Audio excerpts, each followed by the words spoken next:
1 something होता है, लेकिन हम यहाँ पर 9 ले लेंगे क्योंकि हमारी कैलकुलेशन सिंपल हो जाए थोड़ी सी। ठीक है, 9.1 10 की पावर माइनस 31 होता है, लेकिन यहाँ पर हम 9 लेंगे। ठीक है, आप उससे 9.1 से सोल्व करेंगे तब भी आपका आंसर आ जाएगा।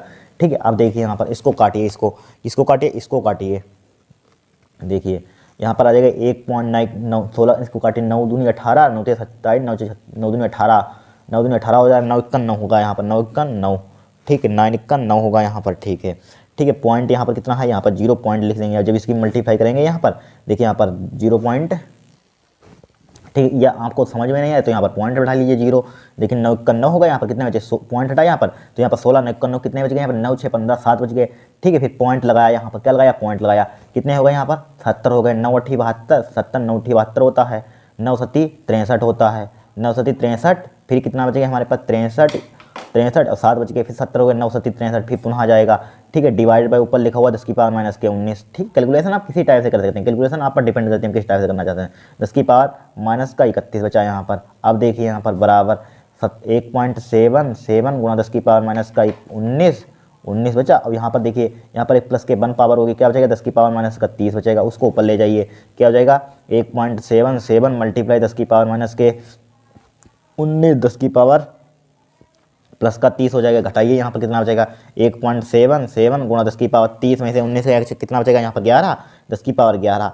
ठीक है, इसका मतलब नहीं, इलेक्ट्रॉन आवेश का मतलब कूलम प्रति किलो, ये क्या हो जाएगा आपका आंसर हो जाएगा। देखिए कहीं ये ऑप्शन दिया होगा, ये दिया पहले दिया 1.77 गुणा 10 की पावर 11 कूलम प्रति किलो, ये क्या हो जाएगा आपका आंसर हो जाएगा। यहाँ पर तुक्का मत मानना यहाँ पर।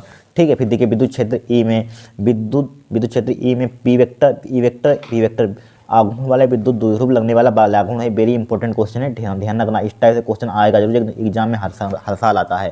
बताइए यहाँ पर कौन सा होगा हमारे पास, यहाँ पर कौन सा होगा, यहाँ पर P vector cross E vector होगा यहाँ पर। ठीक है, ध्यान रखना। फिर देखिए यहाँ पर 3 इलेक्ट्रॉनिक आवेश वाले 0.00 मिलीग्राम द्रव्यमान की एक तेल की बूंद को संतुलित करने वाले विद्युत क्षेत्र का मान होगा। ये सब्जेक्टिव में पूछा जाता है 2-3 नंबर का, ध्यान रखना। ऑब्जेक्टिव में आया हुआ पेपर में है, 2 साल आया, 17-19 में आया था।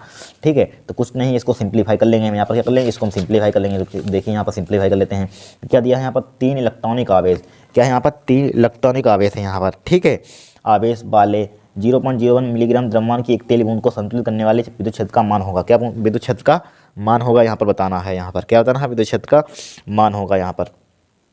ठीक है, यहाँ पर देखिए समझिए, यहाँ पर क्या लिखा हुआ 3 इलेक्ट्रॉनिक, यही यहाँ पर बात सबसे ज़्यादा बेसिक बातें यहाँ पर क्या समझने वाली है बताइए। यानी कि 3 इलेक्ट्रॉनिक का मतलब आप बताइए क्या होता है, इसका मीन्स अगर आपको नहीं मालूम है तो नहीं हो पाएगा क्वेश्चन, ध्यान रखना। 3 इलेक्ट्रॉनिक का मतलब होता है, क्या होता है 3 इलेक्ट्रॉनिक का मतलब, यानी कि यहाँ पर आवेश कितना होगा 3 क्यू का मान यहाँ पर क्या ले लेंगे, क्यू का मान यहाँ पर ले लेंगे 3e। 3 इलेक्ट्रॉनिक लिखा हो, इलेक्ट्रॉन पर आवेश क्या होता है, स्मॉल ही होता है, और 3 लिखा होता है 3, इसका मतलब होगा 3 इलेक्ट्रॉन। क्यू बराबर क्या है 3 इलेक्ट्रॉन। अब जानते हैं क्यू का मान 3 मल्टीप्लाई इलेक्ट्रॉन पर आवेश से बताया था कितना होता है 1.6 गुणा 10 की पावर माइनस के 19 होता है। क्या होता है 1.6 गुणा 10 की पावर माइनस के 19 होता है, राइट। अब देखिए यहाँ पर द्रव्यमान दे दिया, यहाँ पर द्रव्यमान मिली एमजी मतलब क्या होता है मिलीग्राम, तो इन्होंने द्रव्यमान मास दे दिया यहाँ पर मिलीग्राम 0.001 मिलीग्राम। इसको किस में कन्वर्ट कर देंगे, ग्राम में, किस में कन्वर्ट करेंगे, ग्राम में यहाँ पर। ठीक है, इसको किस में कन्वर्ट कर देंगे, देखिए यहाँ पर क्या लिखा हुआ है मिलीग्राम लिखा हुआ है।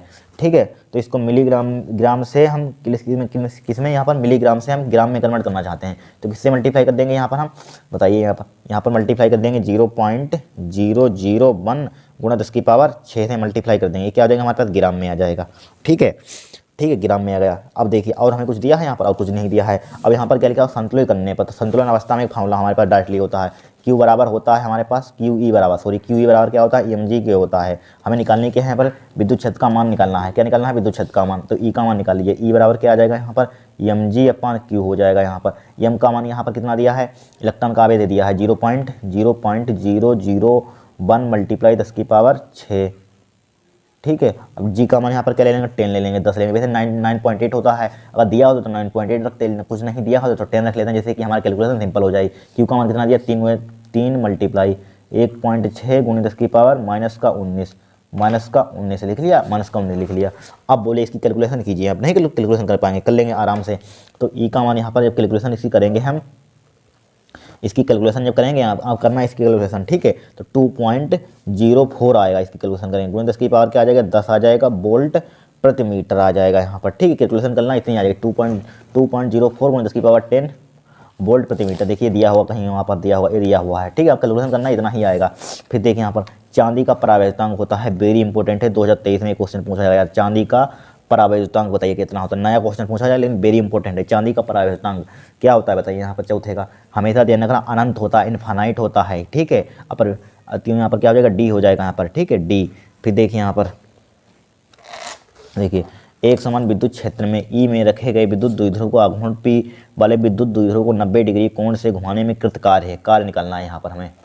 देखिए, एक समान विद्युत क्षेत्र में ई में रखे विद्युत द्विध्रुव आघूर्ण पी वाले विद्युत द्विध्रुव को 90 डिग्री से घुमाने में कृत कार्य है बताइए। यहाँ पर तुक्का मारेंगे तुरंत गलत हो जाएगा। तो यहाँ पर देखिए 90 डिग्री, बस फार्मूला आपको मालूम होना चाहिए। यहाँ पर विद्युत द्विध्रुव को घुमाने में किया आकार का फार्मूला क्या होता है, W बराबर होता है P1 - के कोस थीटा। W बराबर क्या होता है, W बराबर P1 - का कोस थीटा। लेकिन यहाँ पर ई भी होता है भाई, हाँ W बराबर P1 - के कोस थीटा, ये हमारे पास फार्मूला होता है। यहाँ पर थीटा का मान कितना 90 डिग्री पुट कर दीजिए। तो W बराबर क्या हो जाएगा यहाँ पर, Pe1 - का कोस 90 डिग्री। कोस 90 का जरा बताना कितना होता है हमें, कितना होता है, 0 होता है और कितना होता है। W बराबर क्या हो जाएगा, Pe हो जाएगा यहाँ पर, ठीक है। 1 - का क्या हो जाएगा, 0 हो जाएगा, हटाइए उसको, तो W बराबर क्या हो जाएगा, Pe हो जाएगा यहाँ पर, ठीक है, Pe। ये क्या हो जाएगा आपका आंसर हो जाएगा। देखिए दिया हुआ कहीं Pe दिया हुआ, option number C is the correct answer. अब देखिए छठा क्वेश्चन, वेरी मोस्ट इंपोर्टेंट। 3 बराबर धारिता C वाले संधारितों को पहले क्या लिखा हुआ है, पहले लिखा हुआ है, ठीक है, मावा समझना, पहले समांतर तथा बाद में श्रेणी क्रम में जोड़ा जाता है। दोनों दशा में तुल्य धारिताओं का अनुपात होगा। देखिए यहाँ पर सिर्फ आपको फार्मूला इससे पूछा है, फार्मूला आपको मालूम है कि नहीं, इसीलिए ऑब्जेक्टिव में पूछ देते हैं, ठीक है। फार्मूला बेस पर है क्वेश्चन, जो ऑब्जेक्टिव है वो फार्मूला बेस पर होगा। देखिए 3 बराबर धारिता C वाले संधारित्र पहले समांतर क्रम में, तो समांतर क्रम में जोड़ दीजिए। समांतर को इंग्लिश में क्या कहते हैं, पैरेलल। तो पैरेलल CP, चाहे C1 लिख दीजिए यहाँ, तो क्या हो जाएगा, C + C होता है हमारे पास formula, C1 + C2 + C3 dot dot, इतने संधारित हो 1000 हो तो 1000 लिख देंगे, उससे क्या दिक्कत है, 3C हो जाएगा यहाँ पर।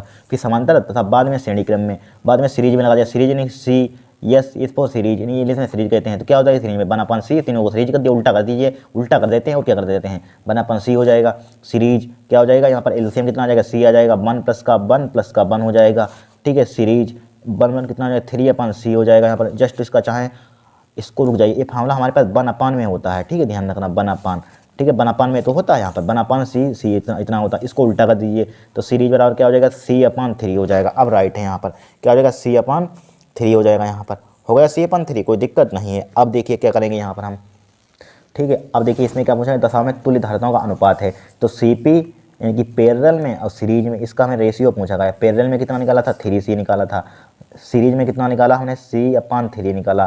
तो क्या हो जाएगा, 3C × 3 ऊपर पहुंच जाएगा, C नीचे आ जाएगा, C से C उड़ाइए, तो CP/CS कितना आ जाएगा यहाँ पर 3, इसके नीचे 1 होगा।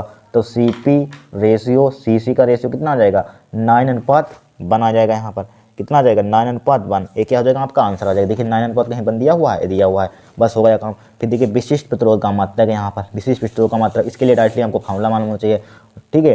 रो बराबर होता है, रो बराबर क्या होता है हमारे पास, RA/L होता है, ठीक है। अब देखिए एक प्रतिरोध है, प्रतिरोध का मात्रक क्या होता है, ओम होता है। क्षेत्रफल का मात्रक क्या होता है, मीटर² होता है, क्षेत्रफल का मात्रक क्या होता है, मीटर² होता है, ठीक है। लंबाई का मात्रक क्या होता है, मीटर होता है, 1 मीटर से 1 मीटर उड़ाइए, तो रो का मान क्या आता है, इन विशिष्ट प्रतिरोध का मात्रक क्या हो जाएगा यहाँ पर, ये प्रतिरोधकता इसको बोल सकते हैं, क्या आ जाएगा, ओम मीटर हो जाएगा। देखिए कहीं दिया होगा ओम मीटर, यहाँ पर देखिए कहीं दिया हुआ ओम मीटर यहाँ पर कहीं दिया होगा, देखिए ऑप्शन नंबर डी मिल गया यहाँ पर। फिर देखिए 50 ओम प्रतिरोध के धात्विक तार को खींचकर उसकी लंबाई दोगुनी कर देते हैं, उसकी नया प्रतिरोध होगा, वेरी सिंपल। इसके लिए हम आपको लंबा चौड़ा नहीं सवाल करना है यहाँ पर, ठीक है, वो प्रतिरोध का फार्मूला लगा, आप डायरेक्टली ध्यान रखना है, यहाँ पर फार्मूला होती है, डायरेक्टली आपको क्या ध्यान रखना, नया प्रतिरोध यानी कि R डैश, नया प्रतिरोध यानी आर डैश बराबर क्या होता है EN स्क्वायर आर, या फार्मूला आपको ध्यान रखना है, बस ऑब्जेक्टिव है तुरंत इससे करना है, 1 मिनट में होगा क्वेश्चन। तो नया प्रतिरोध क्या मानेगा आर डैश, यहाँ पर क्या दुगनी, एन का मान होता है दुगनी, 2 का स्क्वायर हो जाएगा मल्टीप्लाई आर का मान दिया है 50, ठीक है। अब देखिए आर डैश बराबर 2 का स्क्वायर खोलिए कितना हो जाएगा 4 मल्टीप्लाई क्या हो जाएगा 50, 50 को कितना होता है जरा बताना, तो कितना होता है 200 होता है, 200 ओम, ये क्या हो जाएगा आपका आंसर हो जाएगा, कहीं दिया होगा 200 ओम, 200 ओम कहीं दिया होगा, देखिए लिखा होगा, ये लिखा हुआ ऑप्शन नंबर डी, बस हो गया काम। फिर देखिए किसी क्या लिखा हुआ, किसी चालक की प्रतिरोधकता चालकता का गुणनफल निर्भर करता है, बताइए किस पर करता है, यहाँ पर 9वें का क्वेश्चन बताइए यहाँ पर, ठीक है। हमेशा ध्यान रखना लंबाई पर निर्भर करता है, किस पर निर्भर करता है, लंबाई। चुंबकीय क्षेत्र का मात्रक है वेबर प्रति मीटर स्क्वायर, वेबर प्रति मीटर, वेबर मीटर वेबर। 10वें का बताइए यहाँ पर क्या होगा, वेबर प्रति मीटर स्क्वायर होता है, और क्या होता है यहाँ पर चुंबकीय क्षेत्र का मात्रक। अब देखिए 11वां क्वेश्चन, समान दिशा में समान वेग से गतिमान इलेक्ट्रॉनों की पुंज प्रकृति होती है, very very most important question है, लगा दीजिए, वेरी छपा हुआ 2024 में क्वेश्चन है, ध्यान रखना, ठीक है। बताइए क्या होती है, अपसारी होती है, समांतर होती है, कुछ नहीं कहा जा सकता, बताइए क्या होती है यहाँ पर, ठीक है। जरा बताना क्या होता है आंसर, ये कमेंट करेंगे आप, कमेंट करेंगे आप कि नहीं, कमेंट कर देना यहाँ पर। 11वें का बताना आप आंसर क्या होता है, ठीक है। 11वें का आप बताएंगे आंसर इसका क्या होगा, ठीक है। अगर नहीं मालूम है तो छोड़िए उसको, तो क्या होगा यहाँ पर अपसारी होगा यहाँ पर, ठीक है, छोड़िए। देखिए एक हीलियम नाभिक 0.8 मीटर त्रिज्या के वृत्त में प्रति सेकंड एक चक्कर लगाता है, वृत्त के केंद्र पर चुंबकीय क्षेत्र होगा, यहाँ पर केंद्र पर बताना है, सेंटर पर बताना है, बताइए चुंबकीय क्षेत्र कितना होगा। जब तो सिंप्लीफाई नहीं करेंगे तो आएगा नहीं, तुक्का लगाएंगे तो 0 हो जाएगा, ध्यान रखना 0 नंबर मिलेगा आपको, ठीक है। तुक्का ज़्यादा नहीं सटीक बैठता है, तो यहाँ पर बस सिंप्लीफाई आपको करना होगा। सिंप्लीफाई किस टाइप से करते हैं, देखिए यहाँ पर क्या लिखा, एक हीलियम नाभिक 0.8 मीटर त्रिज्या के वृत्त के प्रति सेकंड एक चक्कर लगाता है, वृत्त के केंद्र पर चुंबकीय क्षेत्र होगा, तो वृत्त के केंद्र पर चुंबकीय क्षेत्र का आपको फार्मूला मालूम होना चाहिए, क्या होता है, म्यू नॉट I/2R होता है यहाँ क्या नहीं होता है यहाँ पर। अब देखिए आई बराबर फार्मूला आपने पढ़ा होगा, आई बराबर क्या होता है, आई बराबर क्या होता है, Q/T होता है, ठीक है। क्या होता है, Q/T होता है यहाँ पर, ठीक है। आई बराबर क्या होता है, Q/T होता है फार्मूला यहाँ पर, ठीक है। तो बी बराबर क्या हो जाएगा यहाँ पर, म्यू नॉट अपॉन 2R हो जाएगा यहाँ पर, हो जाएगा। आई के यहाँ पर पुट कर दीजिए, Q/ क्या हो जाएगा, T हो जाएगा यहाँ पर, ठीक है। बी बराबर क्या हो जाएगा यहाँ पर, म्यू नॉट अपॉन 2R हो जाएगा यहाँ पर, 2R मल्टीप्लाई क्यू का मान यहाँ पर क्या ले लेंगे, यहाँ पर आवेश, क्योंकि यहाँ पर लिखा हुआ हीलियम, हीलियम लिखा हुआ है यहाँ पर, हीलियम यहाँ पर आवेश क्या ले लेंगे, दूना कर देंगे, यहाँ पर 2E कर देंगे यहाँ पर, ठीक है। अब यहाँ पर टी ज्यों-त्यों रहने देंगे, टी का जो रहने देंगे ज्यों-त्यों रहने देंगे, तो बी बराबर यहाँ पर, और यहाँ पर कुछ दिया है यहाँ पर mu naught upon mu naught, ठीक है। इलेक्ट्रॉन पर आवेश जरा बताना कितना होता है, 1.6 × 10 की पावर 1.6 × 10 की पावर -19 होता है कि नहीं होता है, बट्टे 2 मल्टीप्लाई आर, त्रिज्या दी होगी 0.8 लिख लेंगे यहाँ पर, क्या लिख लेंगे 0.8, 2 से 2 उड़ा दीजिए यहाँ पर, तो बी का मान यहाँ पर कितना आ जाएगा, यहाँ पर पॉइंट से पॉइंट उड़ाइए, 8 से 2 उड़ाइए, 8 दूनी 16 हो जाएगा, क्या हो जाएगा 2 × 10 की पावर -19 हो जाएगा यहाँ पर, हो जाएगा मल्टी इंटू म्यू नॉट हो जाएगा, बस बचा हुआ ए क्या हो जाएगा आपका आंसर हो जाएगा यहाँ पर, क्या हो जाएगा आंसर हो जाएगा। देखिए कहीं दिया हुआ है ऑप्शन, देखिए दिया जरूर होगा, 2 × 10 की पावर, हाँ ए है, देखिए ऑप्शन नंबर क्या होगा, सी होगा। फिर देखिए 25 ओम प्रतिरोध का एक धारामापी 10 मिली एम्पीयर धारा के लिए पूर्ण स्केल विक्षेप देता है, इसके 100 परास के वोल्टमीटर में परिवर्तित करने के लिए आवश्यक श्रेणी प्रतिरोध है। यहाँ पर क्या निकालना है, आवश्यक श्रेणी प्रतिरोध निकालना है, बताइए किस टाइप से निकालेंगे यहाँ पर, ठीक है। बताइए यहाँ पर, इसको यहाँ पर देखिए हम सोल्व कर देते हैं, कुछ है ही नहीं सवाल, जब तक सोल्व नहीं करेंगे तब तक आएगा नहीं, ठीक है। देखिए यहाँ पर क्या लिखा है, कुछ चूंकि हमें दिया है 25 ओम का प्रतिरोध दिया है, यहाँ पर प्रतिरोध कितना दिया है यहाँ पर, देखिए 25 ओम प्रतिरोध का धारामापी का प्रतिरोध दे दिया है यहाँ पर, धारामापी का प्रतिरोध जरा बताना किससे लिखते हैं, जी से लिखते हैं, मालूम होगा, जी का मान कितना दिया है 25 ओम दे दिया है यहाँ पर, ठीक है। एक प्रतिरोध 25 ओम प्रतिरोध का एक धारामापी 10 मिली एम्पीयर की धारा के लिए पूर्ण स्केल विक्षेप दर्शाता है, ठीक है। तो यहाँ पर आई का मान कितना दिया है, यहाँ पर आई का मान कितना दे दिया है यहाँ पर 10 मिली एम्पीयर, 1 मिली एम्पीयर यहाँ पर कितना होता है 10 × 10 की पावर -3 हो जाएगा, क्या हो जाएगा 3 हो जाएगा, एम्पियर हो जाएगा यहाँ पर, क्या हो जाएगा एम्पियर हो जाएगा यहाँ पर, सही है। और यहाँ पर क्या दे दिया यहाँ पर 100 वोल्ट 100 वोल्ट दे दिया यहाँ पर, यानी कि बी का मान दे दिया 100 वोल्ट। आवश्यक श्रेणी प्रतिरोध है, आवश्यक श्रेणी प्रतिरोध निकालना है कि आर का मान समझ लिए निकालना है यहाँ पर, तो इसके लिए डायरेक्टली फार्मूला होता है यहाँ पर, ऑब्जेक्टिव क्वेश्चन हो जाएगा फार्मूले बेस पर होगा, जाहिर सी बात है। B/I होता है, माइनस का क्या होता है जी होता है, ठीक है। आर बराबर बी का मान कितना दिया 100 दे दिया यहाँ पर, आई का मान कितना दिया यहाँ पर 10 × 10 की पावर -3 दे दिया यहाँ पर, ठीक है। माइनस का जी का मान कितना दिया यहाँ पर, जी देखिए 25 दे दिया यहाँ पर, 25 लिख दिया यहाँ पर, ठीक है। अब बोले क्या करें, 10 से इसको चाहे उड़ाना चाहते हैं उड़ा दीजिए इसको, 10 से इसका अगर आप उड़ाना चाहते हैं इसको उड़ा सकते हैं, काट सकते हैं, ठीक है। काट दीजिए यहाँ पर, क्या कर दीजिए इसको काट, या रहने दीजिए इसको, ठीक है। या देखिए इसको हम इसको ऊपर भेज सकते हैं यहाँ पर, क्या भेज सकते हैं, या देखिए 1 0 से 1 0 काट दीजिए यहाँ पर, काट दिया यहाँ पर, आर बराबर इसको ऊपर ले जाइए, क्या हो जाएगा 1 0 ऊपर जाए 3 0 और हो जाए 1 1 2 3, ठीक है। 10,000 हो जाएगा, माइनस का 25 हो जाएगा यहाँ यहाँ पर 25, 10,000 में से 25,000 घटाएंगे, 10,000 में से 25 घटाएंगे, कितना बचेगा? 9,975 बचेगा यहाँ पर, 9,975 बचेगा यहाँ पर, ठीक है, इतना ही तो बचेगा। 10,000 में से 25 घटाएंगे, आर का मान ये ओम हो जाएगा, 9,975 कहीं दिया होगा, देखिए 9,000 ऑप्शन नंबर ए मिल गया यहाँ पर, ठीक है। फिर देखिए एक शुद्ध प्रेरकत्व में औसत शक्ति क्षय होती है 1/2 Li² ऑप्शन नंबर ए होता है। जब आपको मालूम होगा तुरंत टिक मार देंगे आप। फिर देखें यहाँ पर प्रेरकत्व का मात्रक बताना है आपको, क्या बताना है?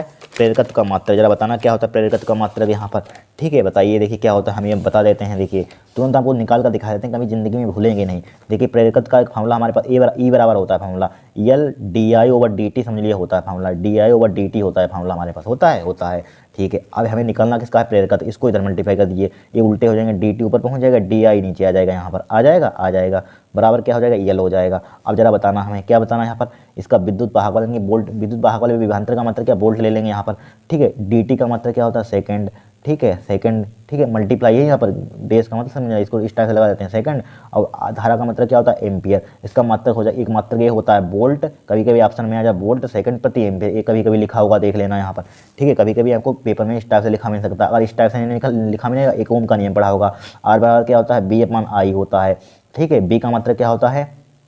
वोल्ट बटे क्या होता है? एम्पियर। तो वोल्ट बटे, ये वोल्ट लिखा हुआ है, वोल्ट एम्पियर, ठीक है, वोल्ट एम्पियर है। वोल्ट एम्पियर किसके बराबर होता है? आर के। तो वोल्ट अपन एम्पियर किसके हो जाएगा यहाँ पर? आर के। आर किसका होता है? आर किसका मात्रक होता है? ओम का। तो ओम के बराबर हो जाएगा वोल्ट बट अपन एम्पियर किसके हो जाएगा? ओम के हो जाएगा। इसकी जगह पर हम किसका क्या लिख सकते हैं? ओम लिख सकते हैं।